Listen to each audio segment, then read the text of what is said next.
yo me di cuenta de que yo no estaba aquí por un reportaje. El reportaje era la excusa que se había buscado Dios o la Virgen María, o sea, para encontrarse conmigo y que yo, a partir de entonces, me dedicase a lo que de verdad importa en esta vida, ¿no? Que es evangelizar.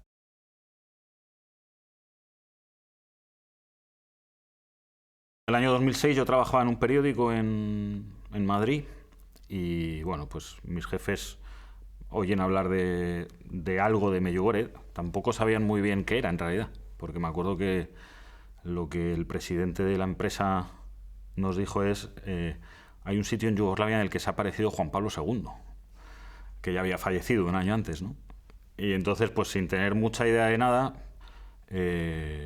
nos enviaron a dos compañeros aquí. Yo tenía 28 años, mi compañero tenía 30. En realidad no sabíamos a qué veníamos ni qué era lo que había aquí, ¿no? Entonces, a nosotros, como al final este es un país extranjero, que el idioma no lo conocíamos y que no sabíamos mucho, yo lo que pensé entonces fue unirme a una peregrinación de las pocas que había entonces y hacer un reportaje sobre una peregrinación a la antigua Yugoslavia, ¿no? A mí eso me parecía muy mediático, ¿no?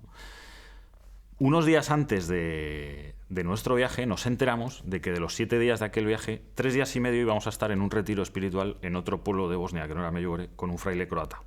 Entonces yo pensé que me estaban tomando el pelo quienes organizaban aquel viaje, porque no me habían contado aquello, ¿no? Bueno, yo intenté no ir a ese retiro y seguir 7 días aquí en Medjugorje, y llamé a un sacerdote que yo sabía que venía de vez en cuando a Medjugorje y le conté, le dije, mira, voy con este grupo se va a hacer un retiro a otro pueblo de Bosnia y yo necesito estar en Medjugorje, entre otras cosas, para que mi jefe no me regañe, ¿no? Porque mi jefe no me paga un viaje para irme a un retiro espiritual, aparte de que yo no necesitaba un retiro espiritual. O sea, entonces, este sacerdote al que yo le llamé para pedirle pues algún teléfono aquí, alguna pensión, algún sitio donde yo me quedase mientras ellos hacían aquel retiro, me dijo, ¿cómo se llama ese fraile que va a dirigir el retiro, ¿no? Y yo, pues no lo sé, ¿no? Y me dijo, a ver si te enteras. Ya me enteré, le llamé. Digo, pues es un tal Padre Lloso. Y entonces el cura me dijo, el sacerdote me dijo, Jesucito, haz ese retiro y tendrás tu reportaje sobre Medjugorje. Entonces, bueno, yo me quedé muy sorprendido, no sabía muy bien quién era este Padre Lloso.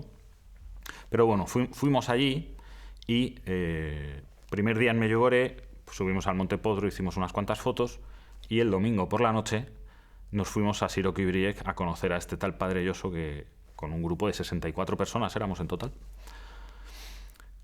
El Padre Lloso inicia el retiro de una forma muy particular, ¿no?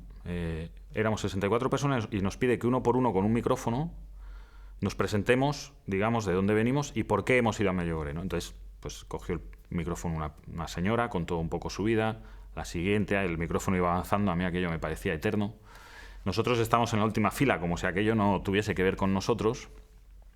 Llegó el micrófono a mi compañero Gonzalo y solo dijo, me llamo Gonzalo Moreno, soy de España, soy periodista y he venido a hacer un reportaje. Y yo recuerdo que el Padre Lloso levantó la cabeza y le echó una mirada complicada, digamos, poco amable, por así decirlo, ¿no? Como diciendo, este se me ha colado aquí, ¿qué viene a hacer, ¿no? Cuando me llegó a mí el micrófono, yo dije, soy Jesús García, tengo 28 años, y dije, trabajo en un periódico católico. Yo dije lo de católico para que el fraile se calmase un poco. Y dije, pues estamos aquí, ¿no? Entonces el Padre Lloso, una vez que ya se presentan las 64 personas, hace una pequeña introducción al retiro, ¿no? Que dice lo siguiente, ¿no? Tienes que hacerte una pregunta.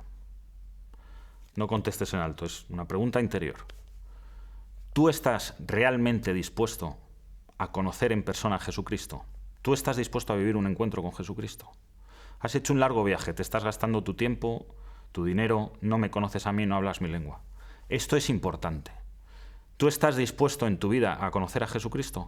¿O estás pensando en tu reportaje de tu periódico? Entonces, cuando dijo aquello, las 62 cabezas que había con nosotros se giraron hacia nosotros.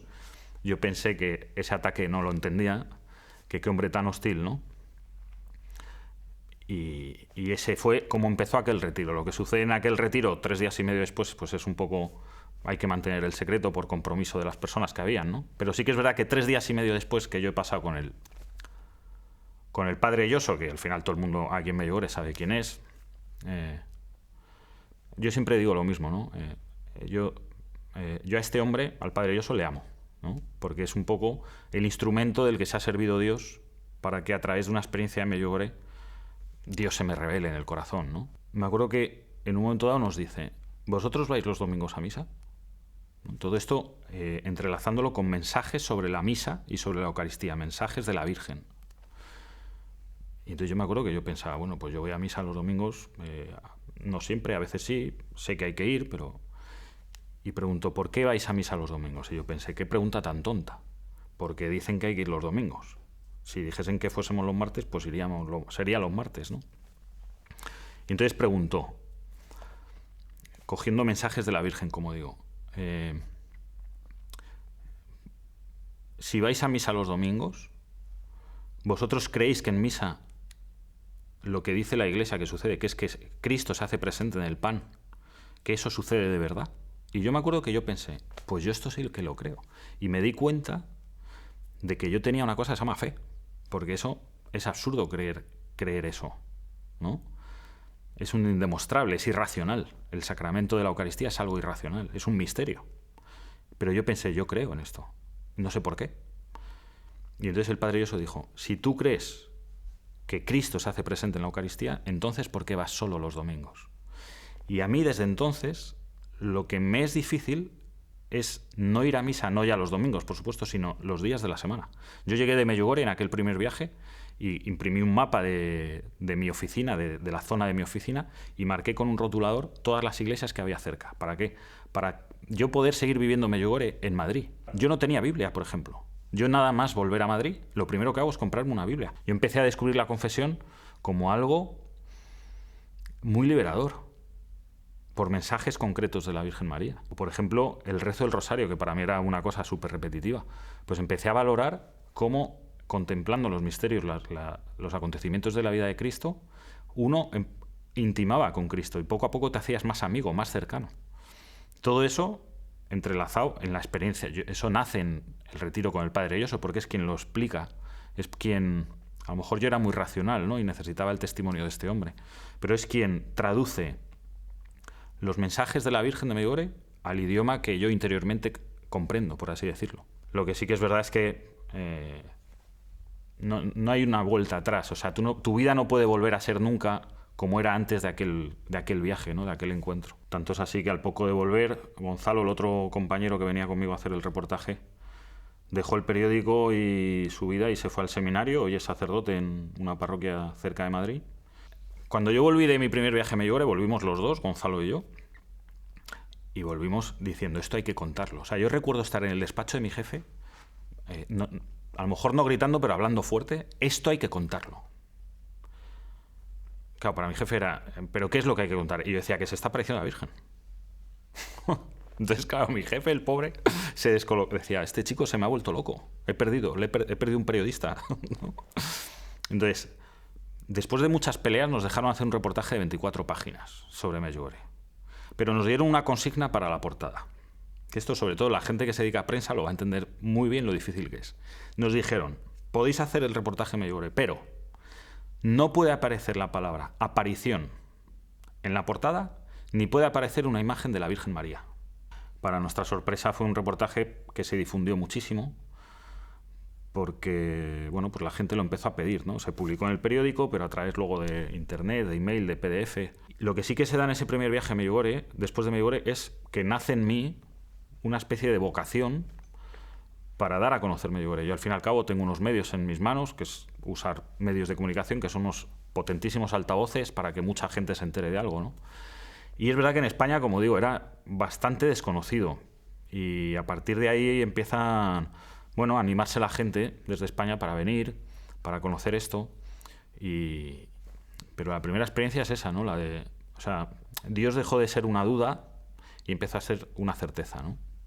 En aquel primer viaje hicimos aquel reportaje, pero me convertí un poco en el periodista de Medjugorje que había en España, ¿no? Y empecé a hacer pequeños artículos, pequeños reportajes, empecé a venir mucho. Pues vine, me acuerdo, que al Festival de Jóvenes ese primer 2006, al Retiro de Sacerdotes, vine en Semana Santa, vine en Nochevieja, y entonces cada vez que venía yo hacía pues alguna entrevista, algún artículo, siempre buscaba información, ¿no? Un tiempo después me pide un periodista español que tiene una editorial que escriba un libro. En España no existe, todo lo que existía en Medjugorje venía de fuera. O bien porque venía de Latinoamérica o bien porque venía de Europa, pues de Italia, ¿no? Traducido. Pero todo era muy residual, muy escondido, ¿no? Entonces fue la primera vez que hicimos un libro. En aquel libro tuve la oportunidad de, ahora sí, conocer pues a Mirjana, a Vitska, a Iván. Estuve otra vez con el padre Yoso para entrevistarle y, bueno, pues fue una maravilla de trabajo, ¿no? Cuando ya acabé aquel libro empezó a suceder algo maravilloso. Y es que empecé a conocer a gente a la que aquel libro cambiaba la vida. Para bien, ¿no? Se convertían, sin venir a Medjugorje. A mí me llamaba mucho la atención porque yo pensaba que la gente se convertía al venir a Medjugorje. Pero que alguien se convierta leyendo algo de Medjugorje para mí era, era incomprensible, ¿no? Era como que superaba cualquier razonamiento lógico, ¿no? Entonces, Dios tocaba el corazón a través de algo que yo había hecho, de un libro, ¿no? Pero yo en mi relación con Dios yo tenía un enfado, yo tenía una pelea, que era, muy bien, yo he escrito un libro de tu madre que a la gente le encanta y le cambia la vida y se acercan a ti. Y les cambia la vida mi libro. Pero ¿y mi vida qué? No cambia. Mi vida seguía siendo muy difícil y muy complicada. Fueron unos años de pasarlo francamente, bueno, pues difícil, ¿no? Un buen día, un señor de un pueblo cerca de Madrid, un señor que tiene su trabajo y tiene su familia, compra el libro en un centro comercial en Alcalá de Henares, se lo lleva a casa, el libro de Medjugorje, y lo deja encima de la mesa. Este hombre tiene 4 hijas y una de ellas ve el libro encima y lo coge un poco pensando, vaya cosas compra mi padre, algo así, ¿no? Sin embargo, comete el error, digo error con cariño, de abrir la primera página. Y entonces lo empieza a leer. Y por una gracia, porque eso tiene que ser algo que toca a Dios el corazón de las personas que se introducen en la lectura de un libro tan difícil, ¿no? O sea, a priori, ¿no? Esta chica, pues, se lee el libro entero de una sentada y le dice a su padre, este verano yo quiero ir a Medjugorje. Y su padre alucina en colores. O sea, su padre se queda muy sorprendido y dice, vale, pero no vayas sola, vete con tu hermana. Porque a su padre pues le daba miedo que su hija de 22 o 23 años en esa época se viniese sola, ¿no? Entonces esta chica busca en internet un viaje, y había entonces unos viajes que organizaba un buen amigo, Rafa Lozano, que ya está en el cielo, que eran en autobús desde Madrid, 2.500 kilómetros por carretera, que eran pues muy cansados, ¿no? Pero eran unos viajes muy divertidos también. Pero es un poco el último viaje en el que alguien se apuntaría, ¿no? Porque es muy duro venir. Puedes venir en avión, ¿por qué ir en autobús, no?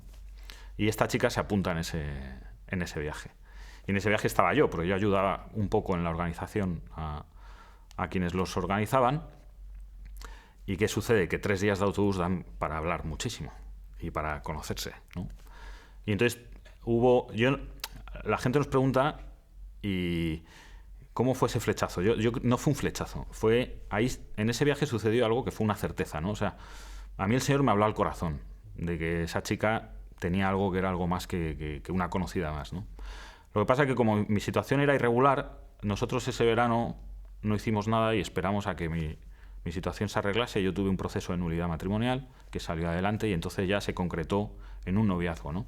Y cuando ya éramos novios, yo recuerdo un día hacer oración y cómo el Señor se pone serio. O sea, a veces nos imaginamos que Dios es como muy dócil, como muy suave, pero se pone serio y entonces como que me regañó, ¿no? Y que me decía, ¿qué decías tú de que tu libro no te iba a cambiar la vida? Lo que pasa es que Dios necesita tiempo a veces, ¿no? Y efectivamente por ese libro me cambió la vida, porque lo compró el padre de mi mujer hoy, se lo leyó ella, nos conocimos en ese viaje y llevamos 6 años casados y tenemos 3 hijos. 3 hijos aquí, 1 en el cielo, y así me cambió Medjugorje la vida, ¿no? Nosotros como familia y como matrimonio vivimos Medjugorje de una manera. Bueno, al principio, de novios y de recién casados, viniendo mucho. Veníamos muchísimo, y aquí un poco como se dice en España, ¿no? Recargabas las pilas y volvías y allí hacías un poco lo que podías. Es verdad que desde siempre formando parte de algún grupo de oración de Medjugorje en Madrid, desde siempre. Nos casamos y enseguida nació nuestro hijo mayor, Santi. Y entonces al tener un hijo mayor ya empiezas a no poder ir a los grupos de oración porque pues suelen ser tarde, no puedes salir de casa como te gustaría. Entonces, por iniciativa, eso fue mi mujer, María, montamos un grupo de oración en casa. Y entonces todas las semanas nos reunimos un grupito de gente y bueno, pues rezamos un poco con la espiritualidad de Medjugorje, con leemos el Evangelio, rezamos el rosario, contemplamos los misterios, leemos los mensajes y los compartimos, y luego siempre al final tenemos un pisco labis, tomamos algo, cenamos algo, siempre hablando sobre Medjugorje, anécdotas de Medjugorje, siempre. Pues que conocimos a aquel, que estuvimos aquí, que fíjate qué regalo me hizo el Señor. Y así es como vivimos nosotros siempre Medjugorje. Y luego es que en mi casa es inevitable, es que tú entras en mi casa y hay una imagen de este tamaño de la Virgen en el salón de aquí de Medjugorje, los libros están por todas partes, y enseguida sale la conversación. O sea, a mi casa viene mucha gente que no es gente de fe y que no es creyente o que no tiene práctica religiosa, y enseguida pues ven los libros o ven un póster enorme que tenemos también, o cuadros, y la conversación sale. Al principio yo me acuerdo que nos cortábamos un poco porque no queríamos como asustar a la gente, ¿no? Pero ya nos da igual. O sea, pasa un poco como cuando vienes a Medjugorje. Todo el mundo que viene a Medjugorje se lleva para su vida algo de Medjugorje. Pues en nuestra casa pasa algo parecido. Cuando vienen a nuestra casa, se llevan de nuestra casa algo de la espiritualidad de Medjugorje. Y luego en el plano profesional, al final, como yo fui dejando mis asuntos por un lado, y luego también mis trabajos me iban dejando a mí, o sea, también era un poco verme empujado a ello. Montamos una productora audiovisual con la que hemos hecho el documental de Lourdes, que se llama, en honor a Medjugorje, se llama Gospa Arts. Hacemos documentales y libros y todo tipo de labor divulgativa que tenga que ver con Medjugorje. Y con la Virgen y con la fe, pero siempre con la mirada, nuestro norte en la brújula es Medjugorje.